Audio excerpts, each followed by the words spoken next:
Hello friends, welcome to R K overseas education. My name is Mani और आज हम बात करेंगे एडवांटेजेस फॉर आउसबिल्डिंग। तो ये वीडियो मैंने 3 पार्ट्स में डिवाइड की है। पहला पार्ट जिसमें हम बात करेंगे रिक्वायरमेंट्स क्या है आउसबिल्डिंग की। दो ये वीडियो रिक्वायरमेंट्स के बारे में मैं कई बार बना चुकी हूँ, but I just thought to start up with this video with the requirements के बाद हम लोग बात करेंगे कि अगर आप हाउस बिल्डिंग में जाना चाहते हो तो हमारे इनटेक्स के, और फिर हम मेजरली बेनिफिट्स की बात करेंगे जो सबसे ज़्यादा इंपॉर्टेंट पार्ट है हाउस बिल्डिंग का।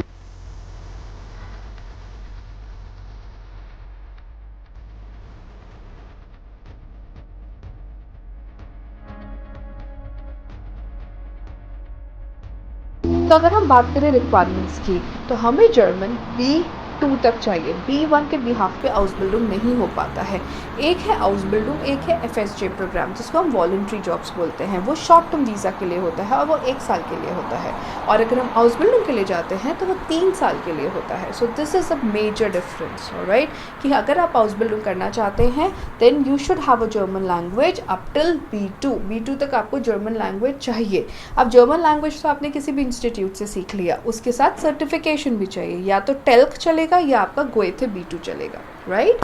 अब सेकेंड हमारी बात है इनटेक्स। हमारे पास 2 इनटेक्स है, हमारे पास विंटर इनटेक है, हमारे पास समर इनटेक है। तो आपकी विंटर इनटेक में मेजर चंक्स जाता है और समर इनटेक में माइनर चंक्स जाता है। मतलब विंटर इनटेक में वैकेंसी ज़्यादा होती है और समर इनटेक में वैकेंसीज कम होती हैं। तो एडवांटेज इसमें सबसे बड़ा ये है कि जो भी अब्रॉड जाना चाहता है, फंड्स की दिक्कत है या आपकी एज प्रॉब्लम है या आपको जो आपने बैचलर्स करी है या डिप्लोमा किया है उसमें कोई प्रॉब्लम है आपको, या ईयर गैप हो चुका है, तब भी आप हाउस बिल्डिंग के लिए अप्लाई कर सकते हो। तो आपको ईयर गैप की भी प्रॉब्लम नहीं है, डिप्लोमा की भी प्रॉब्लम नहीं है और पैसों की भी प्रॉब्लम नहीं है, क्योंकि ब्लॉक अकाउंट के लिए आपको पैसे नहीं दिखाने होते। तो ये भी एक एडवांटेज है आपका कि आप कोई भी जा सकता है इसमें। दूसरा एडवांटेज कि ब्लॉक अकाउंट नहीं चाहिए होता, पैसे अकाउंट में शो मनी नहीं चाहिए होता, जैसे कि आपको और कंट्रीज़ के लिए दिखाना होता है। तीसरा एडवांटेज कि आप जब हाउस बिल्डिंग करते हो आपका इंडिया से ही एक कॉन्ट्रैक्ट मिलता है जो मिनिमम लेबर लॉ के हिसाब से 1200 यूरो होना चाहिए, उससे कम नहीं होगा।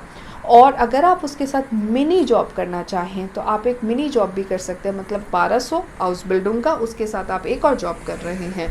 बट मेरा ये फीडबैक है पुराने स्टूडेंट से जो हाउस बिल्डिंग कर रहे हैं कि आप अगर मिनी जॉब करते हैं तो ज़्यादा लॉन्ग टाइम के लिए ना करें, जब आपके एग्ज़ाम्स हों तब ना करें, वरना दिक्कत हो जाती है पेपर क्लियर करने में। जो आपका फोर्थ एडवांटेज है वो ये है कि आप अगर हाउस बिल्डिंग करना चाहते हैं जर्मनी से, आप उसको किसी भी एज में कर सकते हैं अप टिल 30। इसमें कोई एज लिमिट नहीं है, बट वीज़ा बहुत इम्पॉर्टेंट है, आपका पर्पस जाने का बहुत इम्पॉर्टेंट है, तो ये एक मैटर करता है। इसलिए एज लिमिट कोई एज सच नहीं है। 35 तक आप कर सकते हैं, बट जनरली वी प्रेफर 28-29 तक आप हाउस बिल्डिंग करें तो ज़्यादा अच्छा है।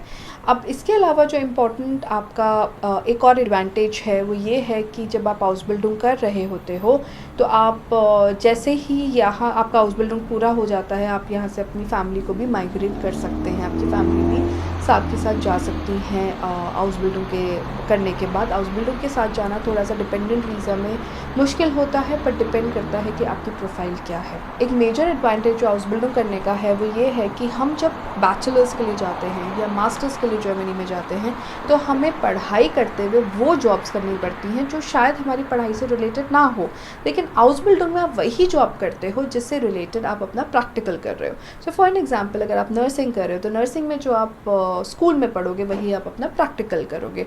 अगर आप हॉस्पिटैलिटी में कर रहे हो या आप किसी और सेक्टर में कर रहे हो तो आपकी प्रैक्टिकल और आपकी जो थ्योरी क्लासेस है सब कुछ को रिलेटेड रहेगा। तो ये सबसे बड़ा एडवांटेज है आपका हाउस बिल्डिंग करने का।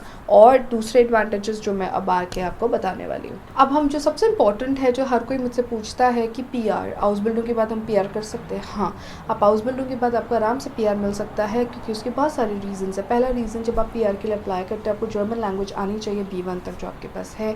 आपके पास लेबर लॉ के हिसाब से ब्लू कार्ड सैलरी होनी चाहिए जो 3 साल के बाद आपको आसानी से मिल जाती है, विच इज़ मिनिमम 3000 यूरोज़। और उसके अलावा आप आराम से PR के लिए एलिजिबल है हाउस बिल्डिंग के बाद। साथ कोई प्रॉब्लम की बात नहीं है। और सबसे इम्पॉर्टेंट बात जो आपको ध्यान रखनी है कि आउसबिल्डिंग में जब आपका फरताक आए, मतलब आपका जब कॉन्ट्रैक्ट आए, तो हर साल 10% आपका इंक्रीमेंट रहता है सैलरी में। और ये एक मेजर एडवांटेजेस हैं आउसबिल्डिंग के, जो आपको बैचलर्स और मास्टर्स में नहीं मिलेगा। और अगर आपको कोई भी क्वेश्चन हो हाउस बिल्डिंग से रिलेटेड, आप अपनी फ़ाइल लगाना चाहते हैं, अगर आप हमें हाउस बिल्डिंग के रिलेटेड आप हमने कोई डाउट है आपको, आप जर्मन लैंग्वेज सीखना चाहते हैं, बैचलर्स या मास्टर्स के लिए जाना चाहते हैं, you are most welcome to contact us.